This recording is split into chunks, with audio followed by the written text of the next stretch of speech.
हर्सुल गटाच्या विकासाची नवी दिशा. इंजिनियर विनायक माळेकर यांची जिल्हा परिषदेसाठी तयारी.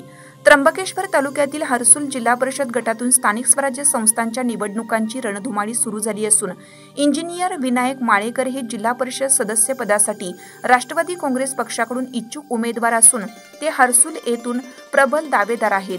इंजिनियर विनायक माळेकर यांचे वडील स्वर्गीय शंकर गंगाराम माळेकर हे पेठ तालुक्याचे माजी सभापती, फेडरेशनचे संचालक व व्हाईस चेअरमन तसेच कृषी उत्पन्न बाजार समितीचे संचालक होते. समाजकारण, सहकार आणि ग्रामीण विकासाची त्यांची परंपरा पुढे नेण्याचा निर्धार करूनच इंजिनियर विनायक माळेकर यांनी राजकारणात प्रवेश केला आहे. मागील जिल्हा परिषद पंचवार्षिक निवडणुकीत त्यांच्या सौभाग्यवती सौ रूपांजली विनायक माळेकर अपक्ष निवडून येऊन 5 वर्षातील कार्यकाळात गोरगरीब, वंचित, पीडित समाजाच्या सर्वांगीण प्रगतीसाठी ठोस व शाश्वत पावले उचलली आहेत.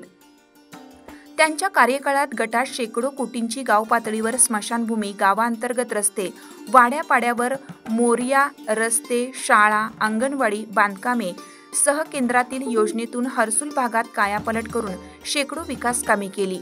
हर घर नळ या विचाराने प्रेरित होऊन माळेकर यांनी प्रादेशिक योजना हर्सुल भागात मंजूर प्रत्येक भागात या ड्रीम प्रोजेक्ट अंतर्गत धरणामधून पाणी उचलून सोलर एनर्जी व CIDI पाईपद्वारे ग्रॅव्हिटी फोर्सने शाश्वत पाणीपुरवठा निर्माण करण्याचं महत्त्वाकांक्षी कार्य हाती घेतलं. प्रत्येक गावाला प्रति व्यक्ती 55 लिटर पाणी मिळावे या उद्दिष्टासाठी त्यांनी मोठ्या प्रमाणात प्रयत्न केले. तसेच MGP कडून रिजनल 3 डॅम योजना हर्सुल गटासाठी आणण्यात आली असून उर्वरित गावांसाठीही मायनर डॅमच्या माध्यमातून पाणी पुरवठा सुरळीत करण्यात आला आहे. हर्सुल गट 100% पाणीयुक्त करून टंचाईमुक्त करणे हे इंजिनियर विनायक माळेकर यांचे स्वप्न आहे. यावेळी इंजिनियर विनायक माळेकर यांनी सांगितलं की ग्रामीण भागातील प्रत्येक नागरिकांपर्यंत सर्व मूलभूत सुविधा पोहोचवल्या पाहिजेत. अंगणवाड्या, शाळा, प्राथमिक आरोग्य केंद्र, 24 तास वीज व पाणी या गरजा पूर्ण झाल्या पाहिजेत. तसेच सरकारी योजना गावोगावी प्रभावीपणे पोहोचतील यावर मी विशेष भर देणार आहे. माजी जिल्हा परिषद सदस्य रूपांजली विनायक माळेकर यांच्या कार्यकाळात अनेक अंगणवाड्या नव्याने बांधण्यात व दुरुस्त करण्यात आल्या. जिल्हा परिषद शाळा सुधारल्या, प्राथमिक आरोग्य केंद्रे उभारली गेली आणि जलजीवन मिशनही पूर्णत्वाकडे पोहोचले. याच पायावर पुढे चालत इंजिनियर विनायक माळेकर यांनी लिफ्ट इरिगेशन सारख्या योजनांद्वारे शेतीसाठी शाश्वत जलस्रोत निर्माण करण्याचा मानस आहे. हर्सुल गटातील विकासाचा ध्यास घेऊन जनतेचा विश्वास संपादन करण्यासाठी इंजिनियर विनायक माळेकर जिल्हा परिषद सदस्यासाठी इच्छुक असून याबाबत अधिक माहिती इंजिनियर विनायक माळेकर यांनी दिली आहे. हर्सुल गटातून आपण जिल्हा परिषद सदस्यासाठी निवडणूक लढवित आहात, काय सांगाल? आता स्थानिक स्वराज्य संस्थांचं इलेक्शनाचं रणधुमाळी चालूच आहे. आता निवडणूक आयोग कधी आचारसंहिता लागती व प्रोग्राम केव्हा जाहीर होईल त्याच्याकडे सर्वांचं लक्ष आहे. मी राष्ट्रवादी काँग्रेसकडनं इच्छुक उमेदवार म्हणून मुलाखत दिलेली आहे आणि मतदारसंघात गाठीभेटी लोकांच्या माझ्या ह्यात चालू आहे. मागच्या वेळेससुद्धा मी जिल्हा परिषदेचा फॉर्म भरलेला होता, पण काही राजकीय षडयंत्रामुळं माझा फॉर्म बाद केला गेला होता. त्याच्यावर मग असंख्य लोकांनी, माझ्या मिसेसनी अपक्ष म्हणून फॉर्म भरलेला होता. प्रचंड लोकांचं सहकार्य लाभलं व प्रचंड मताने माझ्या मिसेसचा विजयसुद्धा झालेला होता.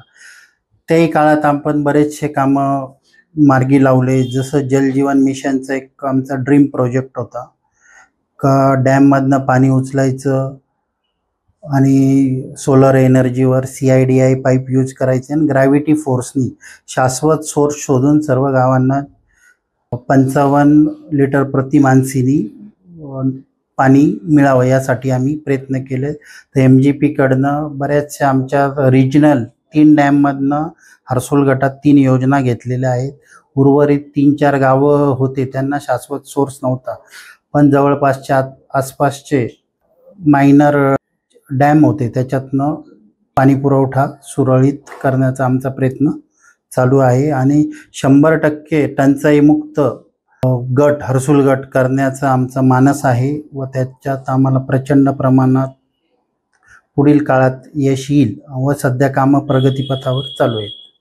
आपण समाजकार्यात देखील अग्रेसर असतात. आपल्याला राजकारणात येण्याची प्रेरणा कुणाकडून मिळाली, काय सांगा? राजकारणात माझे वडील स्वर्गीय काळू पाटील शंकर गंगाराम माळेकर हे पेठ तालुक्याचे सभापती होते, फेडरेशनचे संचालक होते, व्हाईस चेअरमन होते, नाशिक कृषी उत्पन्न बाजार समितीचे संचालक होते व लहानपणापासूनच ती ओढ आणि राजकारणी लोकांशी संपर्क त्याच प्रेरणेतनं मला पण वाटलं का आपण राजकारणात येऊन समाजाची सेवा करावी व आपल्या समाजाला, आदिवासी समाजाला मुख्य प्रवाहात आणावं यासाठी प्रयत्न करतो. हर्सुल गटातील नागरिकांसमोर सध्या कोणत्या प्रमुख समस्या आहे, आपण काय सांगा?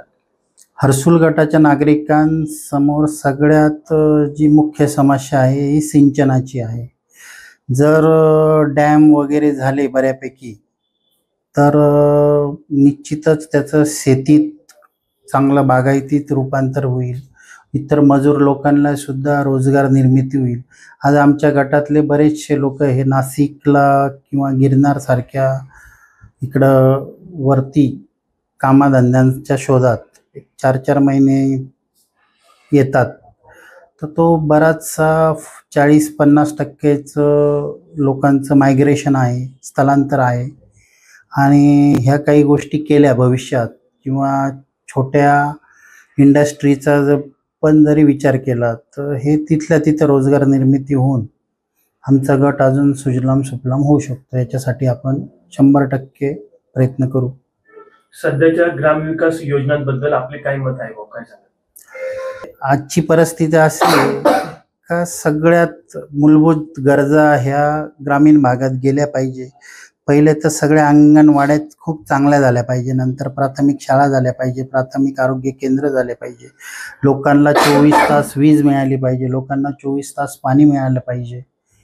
ह्या खूप गरजेच्या रोजच्या रोज गरजेच्या गोष्टी आहेत त्या मिळाल्या पाहिजे. आणि त्याला पंचवार्षिक योजना किंवा 2 पंचवार्षिकच्या योजना अशा प्रॉपर वेनी गेलं तर त्याच्यावर सोल्युशन काढलं पाहिजे.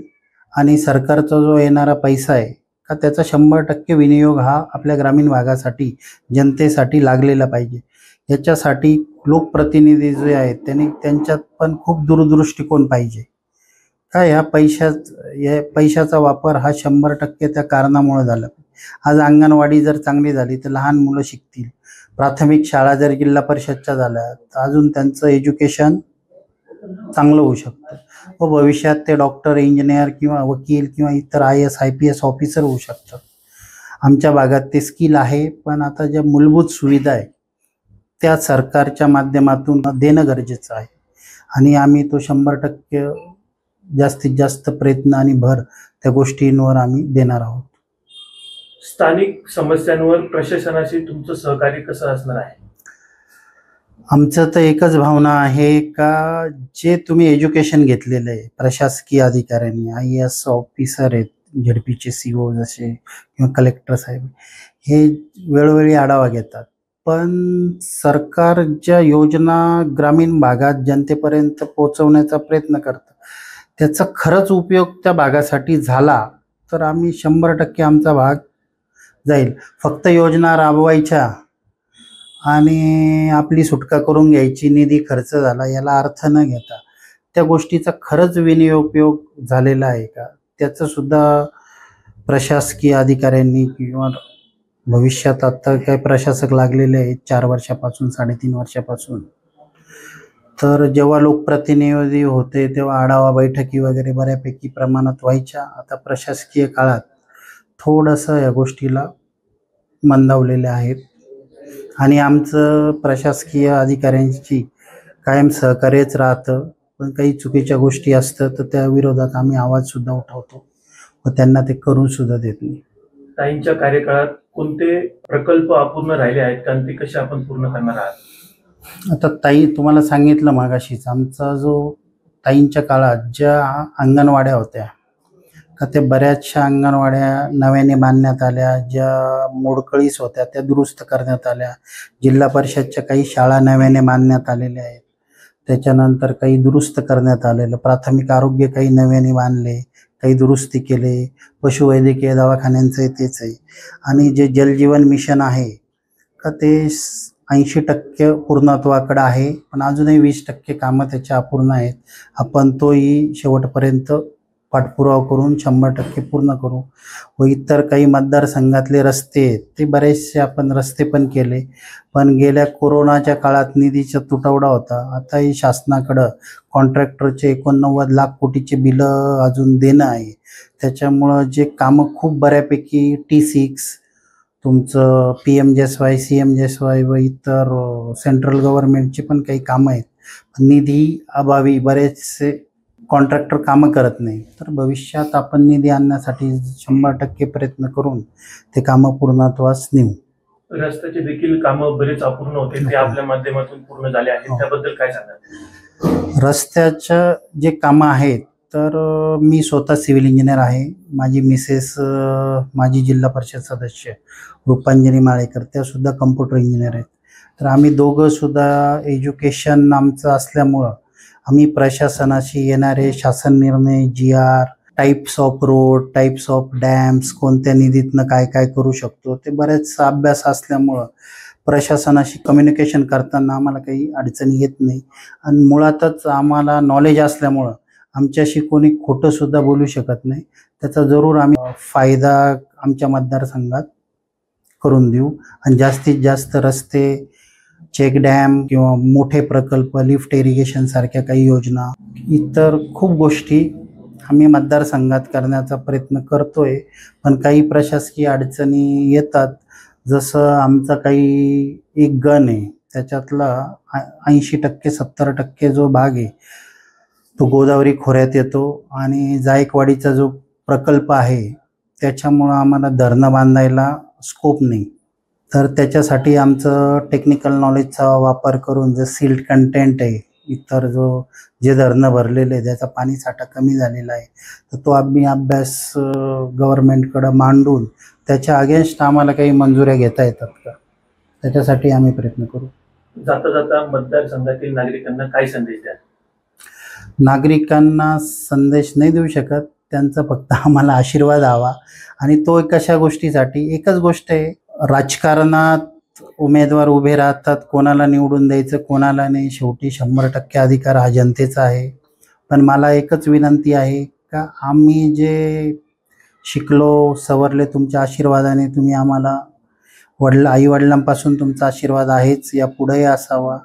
आणि तुम्ही आम्हाला जर निवडून दिलं तर 100% एक एज्युकेटेड लोक तुम्ही मतदारसंघातले आपल्या नाशिक जिल्हा परिषदवर पाठवाल व भविष्यात एक सक्षम जिल्हा परिषद गट हा हर्सूल आपण करू.